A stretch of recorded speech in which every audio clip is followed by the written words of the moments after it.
বিধান আমি আমরা পাই নাই।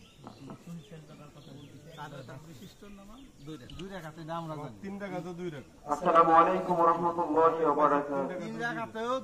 সম্মানিত এলাকাবাসী, আমরা ইতিমধ্যে জেনেছি আমাদের পবিত্র ঈদুল আজহার নামাজের জামাত 7:30 ওভারে নাহমাদুহু ওয়া নুসাল্লি আলা রাসূলিল কারীম। আম্মা বা'দ, আউযু বিল্লাহি মিনাশ শাইতানির রাজীম। বিসমিল্লাহির রহমানির রহিম। وإذ قال لقمان لابنه وهو يعظه يا بني لا تشرك بالله إن الشرك لظلم عظيم صدق الله المولانا العظيم। সম্মানিত উপস্থিতি, আল্লাহ তাআলার দরবারে লাখো কোটি শুকরিয়া যে আজ আমরা একটি পবিত্র মহিমান্বিত দিনে সুস্থ শরীরে পৃথিবীর সমস্ত ঝামেলা থেকে পৃথক হয়ে পবিত্র ঈদুল আজহার নামাজ পড়ার জন্য এতে আসতে পেরেছি। এই জন্য মহান রবের দরবারে সর্বপ্রথম শুকরিয়া আদায় করছি, আলহামদুলিল্লাহ। আজকের এই দিনটা আমরা জানি খুব স্মৃতি বিজড়িত একটি দিন। পিতা পুত্রের সেই ঐতিহাসিক স্মৃতি বিজড়িত দিনকে আল্লাহ তাআলা সমুন্নত করার জন্য আজকে আমাদের উপর কিছু ইবাদত ওয়াজিব করে দিয়েছেন। তার মধ্যে অন্যতম হচ্ছে কুরবানি। পিতা পুত্রের সেই ঐতিহাসিক সম্পর্ক, তাদের সহমর্মিত ভালোবাসা, পিতার প্রতি ছেলের অনুগত্য, তাই ধারাবাহিকতায় আল্লাহ তাআলা পিতা পুত্রের আরেকটি সুসম্পর্ককে পবিত্র কোরআনে সরাসরি নোট করে দিয়েছেন। আমি সেই সূরা থেকে একটি আয়াত তেলাওয়াত করেছি, সূরা লুকমান। সূরা লুকমানের আলোকে আলোচনা পেশ করে ইনশাআল্লাহ চেষ্টা করব। আল্লাহ তাআলা পবিত্র কোরআন মাজিদে বলেন, হে রাসূল, ওয়া ইয ক্বালা লুকমানু লিইবনিহি ওয়া হুয়া ইয়াইযুহু ইয়া বুনাইয়া লা তুশরিক বিল্লাহ ইন্নাশ শিরকা লাযুলমুন আযীম। হে রাসূল, আপনি স্মরণ করুন সে সময়ের কথা যখন লোকমান হাকিম তার প্রিয় পুত্রকে উপদেশ দিচ্ছিলেন, ও আমার প্রিয় বৎস, শুনো, আমার কলিজার টুকরা, ইয়া বুনাইয়া লা তুশরিক বিল্লাহ, তুমি আল্লাহর সাথে শিরক করো না, আল্লাহর সাথে শরীক স্থাপন করো না। ইন্নাশ শিরকা লাযুলমুন আযীম, নিশ্চয় শিরক, ঈশ্বর আল্লাহর সাথে অংশীদার স্থাপন হচ্ছে সবচেয়ে বড় জুলুম। এর চেয়ে বড় জুলুম, অত্যাচার আর হতে পারে না। আমরা যদি এই আয়াতটা দিকে লক্ষ্য করি, পিতা পুত্রের কি সুন্দর সম্পর্ক। আমাদের এই দুটি মানুষ এই ঈদগাহে উপস্থিত হয়েছে আজ। এক হচ্ছে যুব সমাজ, আর একটা হচ্ছে আমাদের যারা পিতা রয়েছেন, তারা এখানে উপস্থিত হয়েছেন। এই সূরার আলোকে আলোচনার প্রারম্ভে পিতা পুত্রের সম্পর্কটা কতটা মধুময় হতে পারে। লোকমান হাকিম তার প্রিয় বৎসকে ডাক দিলেন, ইবনু বলতে পারতেন, দেখেন, ইয়া বুনাইয়া বললেন, কাছে নিয়ে তার পুত্রকে বললেন, ও আমার প্রিয় বৎস, ও আমার কলিজার টুকরা, ও আমার আব্বুজান, শুনো, তোমাকে কিছু উপদেশ দিচ্ছি। আমাদের পিতা পুত্রের সম্পর্কটা এরকম হয়ে দাঁড়িয়েছে বর্তমান সমাজে যে বাবা বাড়ি থাকলে সন্তান বাড়িতে কমফোর্টেবল ফিল করে না। বাবার কাছে সন্তান যেটা স্বাচ্ছন্দ্য বোধ করে না। সবসময় আমরা পিতারা ছেলে সন্তানদেরকে শাসনের দণ্ড দিয়ে সবসময় একটু দমন করার চেষ্টা করি। কিন্তু এই সূরায় ইবনুকে তাসগীর করে লোকমান হাকিম তার প্রিয় ছেলেকে ডাকলেন, ও আমার প্রিয় বৎস, ও আমার কলিজার টুকরা, আমার আব্বুজান, শোনো, তোমাকে কিছু উপদেশ দিচ্ছি। লা তুশরিক বিল্লাহ, তুমি আল্লাহর সাথে শিরক করো না। ইন্নাশ শিরকা লাযুলমুন আযীম, নিশ্চয় শিরক হচ্ছে সবচেয়ে বড় অত্যাচার, জুলুম। এর চেয়ে বড় জুলুম আর হতে পারে না। আপনি আপনার সন্তানকে উপদেশ শোনাবেন আর কর্কশ ভাষা প্রয়োগ করবেন, সে উপদেশ কতটা তাসির হোক আমরা বর্তমান সমাজে দেখতে পাচ্ছি। সন্তান অপরাধ করলে পিতা কখনো কি কাছে নিয়ে নিজে কখনো সুন্দর ভাষায় আত্মজান কলিজার টুকরা, আমাদের এলাকায় ছেলে সন্তানদেরকে গেদা বলে ডাকে অনেকে, গেদা অনেক বড় হয়ে গেছে, কিন্তু গেদা বলে কেন ডাকি? ছেলেকে ভালোবেসে। ছেলে বিপদগামী হয়েছে, কখনো পাশে বসিয়ে পাশাপাশি খেতে খেতে নিজের প্লেটের মাছের টুকরাটা আমরা বাবারা যারা রয়েছি তারা কি কখনো ছেলে সন্তানের প্লেটে তুলে দিয়েছি কিনা? এটা একটু চিন্তা ভাবনা করবো আমরা।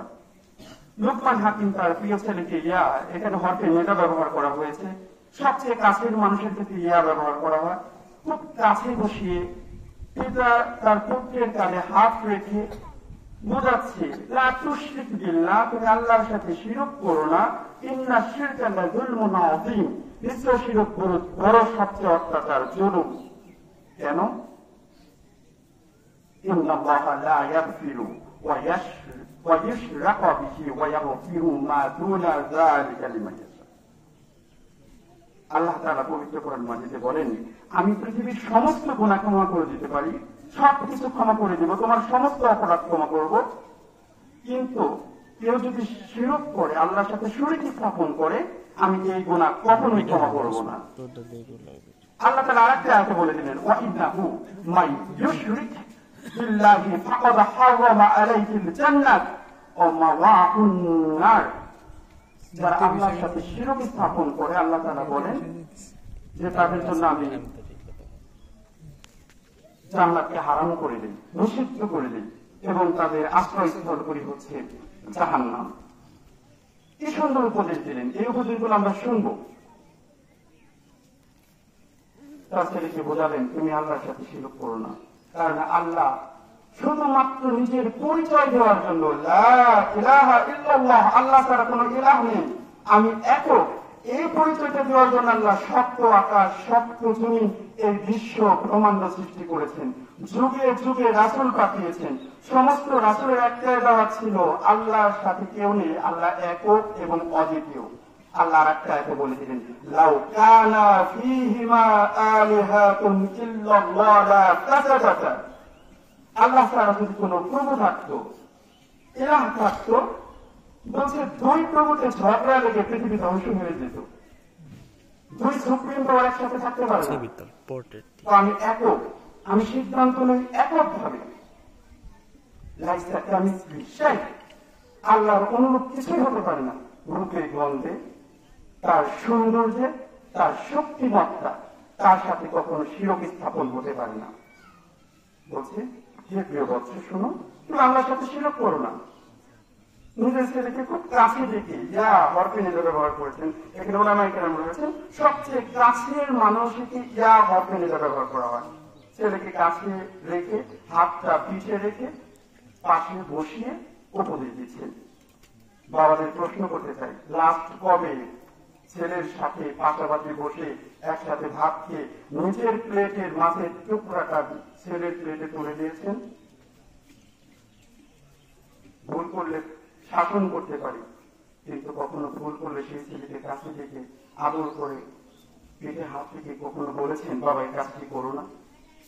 শাসন করলে আপনার বয়সে বাড়ি যেতে পারে না, যে ভুলটা করে সেই ভুলটা ঘুরে ফিরে আবার যে অসৎ মানুষের সাথে মিশে সেই ভুলগুলো আবার করতে থাকে। বাড়িতে আশ্রয়স্থল দেন তাকে, তাকে ভালোবাসা দেন, দেখবেন আপনার ছেলে অটো ঠিক হয়ে যাবে। হিংসাত্ম মনোভাব ছেলের সাথে প্রকাশ করবেন না। যুব সমাজকে উদ্দেশ্য করে লোকমান হাকিমের সেই ঐতিহাসিক উপদেশ করে আল্লাহ তাআলা পবিত্র কোরআন মাজিদে নোট করে দিলেন। দ্বিতীয় উপদেশটা শুনবো। তার ছেলেকে প্রথম উপদেশ দিলেন, দ্বিতীয় আর একটা উপদেশ দিলেন, ইয়া বুনাইয়া, ও আমার প্রিয় বৎস, শুনো, ইন্নাহা ইন তাকু মিসকালা হাববাতিন মিন খারদালিন ফাতাকুন ফি সাহরাতিন আও ফিস সামাওয়াতি আও ফিল আরদ ইয়াতি বিহা আল্লাহ ইন্নাল্লাহা লাতীফুন খবীর। আমার প্রিয় বৎস, শোনো, তোমাকে আমি আরেকটা উপদেশ দিচ্ছি। তুমি ইন্নাহা, এখানে হা ব্যবহার করা হয়েছে জমির, এখানে ফসলা আল ফতোয়া ব্যবহার করা হয়েছে, মানুষের ভালো গুণ অথবা খারাপ গুণ। মিসকালা হাববাতিন মিন খারদালিন ফাতাকুন ফি সাহরাতিন, বলছে যদি ভালো কোনটা অথবা খারাপ কোন কাজ তুমি কি সক্রাতিন, পাথর যেমন নির্জন এলাকায় থাকে, পাথর সবচেয়ে নির্জন এলাকায় থাকে বনের মধ্যে অথবা পাহাড়ি নির্জন এলাকায়। বলছে আমার প্রিয় বৎস শুনো, সবচেয়ে ভালো কাজটি যদি অথবা মন্দ কাজ যদি তুমি পাথরের মতো নির্জন এলাকায় বসে করো, কেউ দেখে নাই, সবচেয়ে ভালো কাজটি করো অথবা মন্দ কাজটি করো, সেটা যদি সেটা যদি কোন পরিমাণ হয়, খুব ছোট্ট একটা ভালো কাজ করো অথবা মন্দ কাজ করো, যেখানে বসে যত নির্জনই হোক না কেন আমার পুত্র শোনো, অথবা ঊর্ধ্ব আকাশে। দেখেন এ আয়াতটা একটু লক্ষ্য রাখবেন, 1400 বছর পূর্বে আয়াতটি নাজিল হলো। এখানে পুত্র পিতাকে উপদেশ, পিতা পুত্রকে উপদেশ দিচ্ছে যে তুমি দুনিয়া শুধু নয়, ঊর্ধ্ব আকাশে যে যদি তুমি ভালো কাজ করো অথবা গুনাহ করো। 1400 বছর আগে তো রকেট, বিমান বা প্লেন ছিল না। মানুষ যে ঊর্ধ্ব আকাশে যে গুনাহ করবে, সেখানে নামাজ পড়বে অথবা গুনাহ কাজে লিপ্ত হবে, কোরআন কত সায়েন্টিফিক হতে পারে। যদি না বলতেন আল্লাহ, তাহলে কি বোঝা যেত যে দুনিয়ায় গুনাহ করবো না, কিন্তু আকাশে যে গুনাহ করা যাবে? এখন তো মানুষ আকাশ জয় করে ফেলছে। বলছে তুমি আকাশে যেও যদি ভালো কাজ করো অথবা মন্দ কাজ করো, অথবা তুমি যদি জমিনের খুব গভীরে যে ফিল আর্থ বলতে এখানে জমিনের উপরে বুঝায়নি, উপর সহ নিচে যে বর্তমানে খনির শ্রমিকরা স্বর্ণ উত্তোলন বা তেল উত্তোলন করার জন্য জমির গভীরে যায়, সেখানে গিয়েও যদি তুমি খারাপ কাজ করো অথবা ভালো কাজ করো,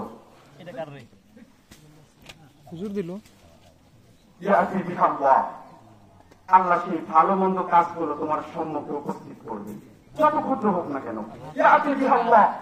সবচেয়ে হতাশাজনক আয়াত থেকে, এর যে হতাশাজনক আয়াত আর হতে পারে না। যত ভালো মন্দ যত ছোট কাজ করেন না কেন আপনি, ছোট কাজগুলো আমরা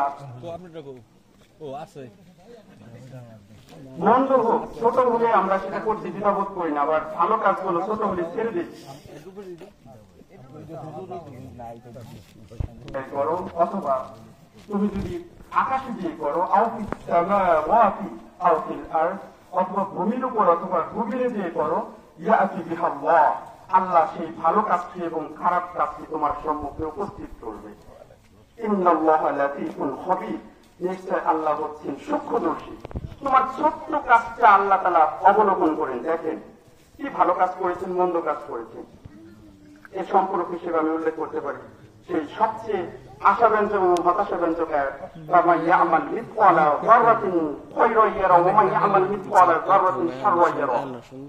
ক্ষুদ্র পরিমাণ যদি তুমি ভালো কাজ করো আল্লাহ তার প্রতিদান দিবেন, আর ক্ষুদ্র পরিমাণ যদি তুমি খারাপ কাজ করো তার প্রতিদানও তোমাকে দিবেন। সূরা কাহফের মধ্যে অনুরূপ একটা বলে দিলেন, সেই ছোট্ট ভালো কাজ এবং খারাপ কাজের প্রতিদান যখন তুমি পাবা, তখন তুমি চিৎকার করে হাওমা করে কাঁদবা আর বলতে থাকবা,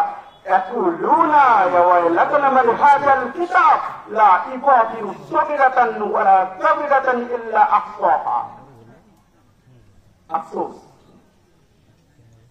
এমন আমল আমার হাতে দিল, ছোট্ট একটি ভুল করেছিলাম, আমি ভাবিনি এটি ভুল।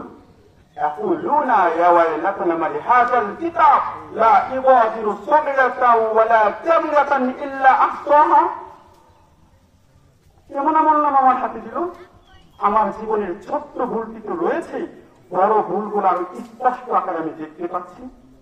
আফসোস করবা আর বলতে থাকবা, ইয়া লাইতানি কুনতু তুরাবা, ইয়া লাইতানি কুনতু ওয়ারাকা।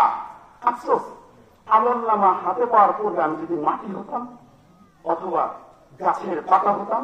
ইয়া লাইতানি কুনতু ওয়ারাকা, এটা কিন্তু বিখ্যাত সাহাবী আশরায়ে মুবাশশারা হযরত আবু বকর রাদিয়াল্লাহু তাআলা আনহুর কথা পেলেন চলছেন। যখন তিনি মৃত্যুবরণ করছেন তখন তিনি আফসোস করছেন আর কপাল চাপড়িয়েছেন আর বলছেন, ইয়া লাইতানি কুনতু ওয়ারাকা, আফসোস আমি যদি গাছের পাতা হতাম, মানুষ হলাম না কেন। আবু বকরের টেনশন, ওমরের টেনশন, এই ভুলগুলো নিয়ে শুধু টেনশন নেই আপনারা আমাদের গুনাহগারের। ছেলেকে এভাবে উপদেশ দিলেন, ছেলে শোনো, ছোট্ট কাজ ভালো হলেও করো, আর ছোট্ট কাজ যদি মন্দ হয় সেটাকে তুমি পরিত্যাগ করো। কারণ আল্লাহ আল্লাহ তোমার সম্মুখে হাজির করবেন, কোন কাজ আল্লাহ ছাড় দিবেন না। ইন্নাল্লাহা লাতীফুন খবীর, নিশ্চয় আল্লাহ হচ্ছেন সূক্ষ্মদর্শী। লোকমান হাকিম তার ছেলেকে আবার উপদেশ দিলেন, ইয়া বুনাইয়া আকিমিস সালাহ, আমার প্রিয় বৎস তুমি নামাজ কায়েম করো, ওয়া'মুর বিল মা'রুফ, সৎ কাজের আদেশ দাও, ওয়ানহা আনিল মুনকার, অসৎ কাজ থেকে মানুষকে বিরত রাখো, ওয়াসবির আলা মা আসাবাক, শুনে রাখো যখন তুমি নামাজ পড়বা, সৎ কাজের আদেশ দিবা এবং মানুষকে অসৎ কাজ থেকে বিরত রাখবা, ওয়াসবির আলা মা আসাবাক, তোমার উপরে কষ্ট আসবে, সমাজের মানুষ তোমার উপরে কষ্ট চাপিয়ে দিবে। একটু দেখেন না, চোখ মিলে যারা কোরআনের কথা বলে তাদের উপর কষ্ট আছে কিনা, 15-16 বছর কষ্ট ছিল কিনা। ও ওয়াসবির, তুমি ধৈর্য ধারণ করবা, আলা মা আসাবাক, তোমার উপর যে কষ্ট আপতিত হবে তার জন্য তুমি ধৈর্য ধারণ করবা। কারণ তুমি যখন নামাজ কায়েম করবা, সৎ কাজের আদেশ করবা, অসৎ কাজের থেকে মানুষকে নিষেধ করবা, তখন তোমার উপর কষ্ট আপতিত হবে। ইন্না যালিকা মিন আযমিল উমুর, এটা তো সহজ কাজ নয় আমার ছেলে, শোনো আমার আব্বুজান, এত সহজ কাজ নয়, এটা নিঃসন্দেহে দৃঢ় সংকল্পের কাজ, অনেক কঠিন কাজ। তুমি মানুষকে সৎ কাজে আদেশ করবা, অসৎ কাজে নিষেধ করবা, নামাজ পড়বা, তুমি স্বাভাবিক থাকবে, হতে পারে না। সমাজের মানুষ প্রতিটা পদে পদে তোমাকে লাঞ্ছিত করবে, কিন্তু তুমি ধৈর্য ধারণ করো, তোমার বিষয় তোমার বিষয়। নামাজ, ছেলেকে নামাজের উপদেশ দিচ্ছেন, কারণ নামাজের উপদেশ এই জন্য দিচ্ছেন আল্লাহ তাআলা তার রাসূলকে দিয়ে বলেছেন, আউয়ালু মা ইউহাসাবু বিহিল আবদ ইয়াউমাল কিয়ামা আস-সালাত, কিয়ামতের ময়দানে সর্বপ্রথম হিসাব হবে নামাজে, নামাজের সর্বপ্রথম হিসাবটা হবে নামাজে। লোকমান হাকিম তার ছেলেকে উপদেশ দিচ্ছেন, নামাজ পড়া কি মিথ্যা, নামাজ পড়ো। আমরা নামাজকে হর হামেশাই ত্যাগ করি, যে আল্লাহ রাসূল কি বলেছেন একটু শুনি, মান তারাকা সালাতা মুতাআম্মিদান ফাকাদ কাফারা, ইচ্ছাকৃতভাবে কেউ যদি নামাজ ত্যাগ করে সে কাফির হয়ে যায়, মুসলমান থাকার তার কোনো অবকাশ থাকে না। মান তারাকা সালাতা মুতাআম্মিদান ফাকাদ কাফারা, ইচ্ছাকৃতভাবে নামাজ ত্যাগ করলে সে কাফির হয়ে যাবে। আল ফারকু বাইনাল আবদ ওয়াল কাফির, আল্লাহর বান্দা এবং কাফিরের মধ্যে পার্থক্য হচ্ছে as-সালাত, নামাজ। প্রিয় বৎসকে উপদেশ দিলেন, ইয়া বুনাইয়া আকিমিস সালাত, তুমি নামাজ পড়ো। নামাজ ব্যতীত তোমার কোন আইডেন্টিটি নেই, তুমি মুসলমান হিসেবে দাবি করতে পারো না। আকিমিস সালাত ওয়া'মুরু বিল মা'রুফ ওয়া নাহাউ আনিল মুনকার, সৎ কাজের আদেশ দাও, অসৎ কাজ থেকে মানুষকে বিরত রাখো। কারণ ইয়া'মুরুনা বিল মা'রুফি ওয়া ইয়ানহাউনা আনিল মুনকার ওয়া ইউসারিউনা ফিল খায়রাত ওয়া উলাইকা মিনাস সালিহিন। দুনিয়ার ভিতরে সবচেয়ে ভালো কাজ হচ্ছে, সৎ কর্ম হচ্ছে মানুষকে সৎ কাজের আদেশ দেওয়া, অসৎ কাজ থেকে মানুষকে বিরত রাখা। এই জন্য যদি মানুষের সাথে একটু তর্ক করতে হয় করেন। বলছে যে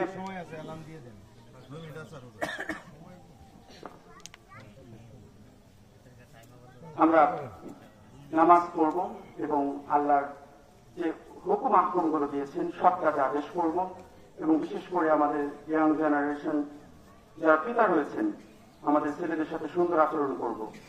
লোকমান হাকিম তার ছেলেকে সুন্দর করে পাশে নিয়ে কাছে নিয়ে বুঝিয়েছেন, উপদেশগুলো দিয়েছেন। এই জন্য লোকমান হাকিমের ছেলে উপদেশগুলো গ্রহণ করেছিলেন, আল্লাহ সেই উপদেশগুলো কোরআনে নোট করে দিয়েছেন। তাফসীরটা ব্যাপক এবং দীর্ঘায়িত, সময় সংক্ষিপ্ততার কারণে এখানে শেষ করে দিচ্ছি। আমরা যেন কথাগুলোর উপর আমল করি।